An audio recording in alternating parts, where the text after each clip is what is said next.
من دواعي الفخر والاعتزاز أن أتشرف اليوم بالوقوف أمامكم لتسيير هذا الحفل البهيج بمناسبة اليوم العالمي للمرأة.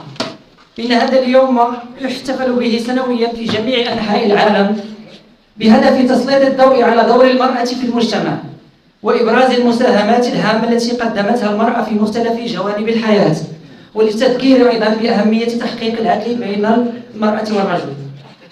نحن اليوم نحتفل بإنجازات النساء في مختلف المجالات، بما في ذلك قطاعنا قطاع العدل. إن النساء أثبتن مرارا وتكرارا قدرتهن على تحقيق النجاح والإنجاز، ولا أدل على ذلك ما نشهده في قطاع العدل عامة وفي هذه النيابة العامة خاصة.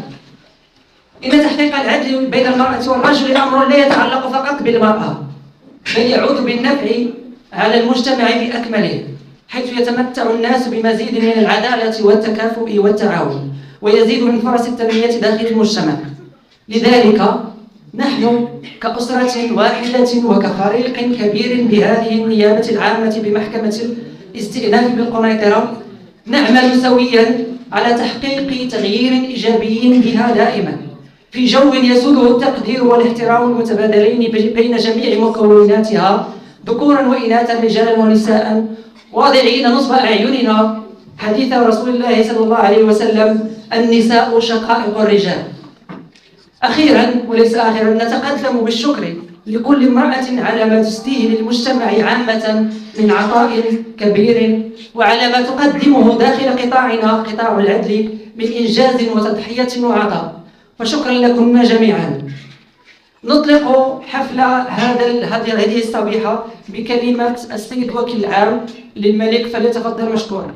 تقديمية لحفل الافتتاح بمناسبة اليوم العالمي للمرأة، وحفل تكريمي للنساء العاملات بهذه النيابة العامة، باعتبار أن الموظفات والسادة والسيدات الموظفات هم شركات فاعلات في مسار العدالة.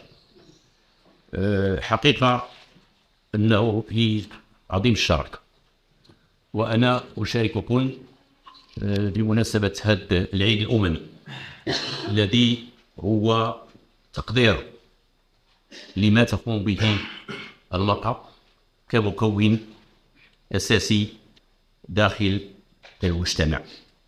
المرأة المغربية عامة والموظفات المكافحات في قطاع العدل أبلينا البلاء الحسن، فضلا عن الدور المنوط بالمرأة داخل الأسرة في تكوين الأجيال، فإنها تكون أما، بنتا، زوجة، أخت، جدة، وبالتالي لا يمكن إلا أن نقف إجلالا وإكبارا لها بهذه المناسبة.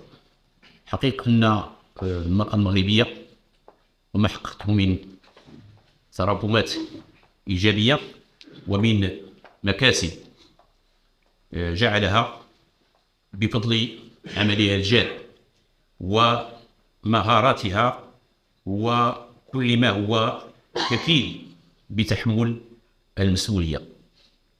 احتفال هذا العالم أو العالم العلماني كما يقال بعيد الأم والمرأة حقيقة دائما تجسد هذه المقاربة، الاهتمام بها باعتبار أنها هي عماد الأسرة، هي النواة الأساسية لبناء أسرة متماسكة متوازنة يطبعها المودة والرحمة. كرمها الإسلام الرسول صلى الله عليه وسلم في حديث شريف الله نصه رفقا بالقوارير. والحقيقة أن الحديث يؤكد على أن المرأة تم تبجيلها وتم احترامها من قبل في إطار المرجعية الإسلامية، وفي إطار أيضا المجتمع الحداثي. دستور المملكة، القوانين ذات الصلة بالحماية أو التكفل باللقب تجسد هذا الموضوع، وتجعلنا جميعا نحيي مع أخواتنا هذه المناسبة التي يتبين من خلالها أن المرأة هي عمود الأسرة وعماد الأسرة، وهي منبع الحب والحنان، وهي المدرسة الأولى. إذا أعددتها أعددت شعبا طيب الأعراق الأخلاقي كما يقول شوقي. كيف لا نحتفي بكم وقد أبليتن البلاء الحسن طيلة الفترة التي قضيناها في هذه المحكمة في هذه السنة على عمل جاد، على عمل مسؤول، ونحن محظوظون جميعا بأن تكون على رأس مصلحة النيابة العامة السادة الفاضلة السيدة المكافحة، وأقولها بملء فمي لأنها حقيقة أعطت نفسا جديدا لعمل كتابة النيابة العامة، وقامت بما هو كفيل بتحقيق الانسجام والتماسك داخل الأسرة الواحدة. فطوبى لكن بهذه المناسبة. نرجو من الله أن يتقبل منكن ما تبذلونهن من عناء، وبتوفيق، وأن يمدكم الله بعونه وتوفيقه مع دوام الصحة والسعادة. لا تفوتني الفرصة إلا أن أشكر الجهة المنظمة ومنهم جنود الخفاء الذين ساهموا للإعداد لهذا الحفل الأسري العادل في هذه الحلة القشيبة.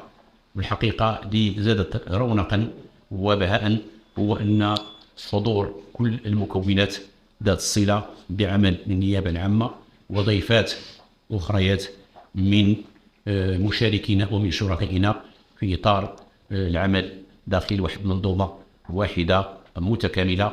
أجدد لكم الشكر وأهنئكم، وكل عام وأنتم بخير.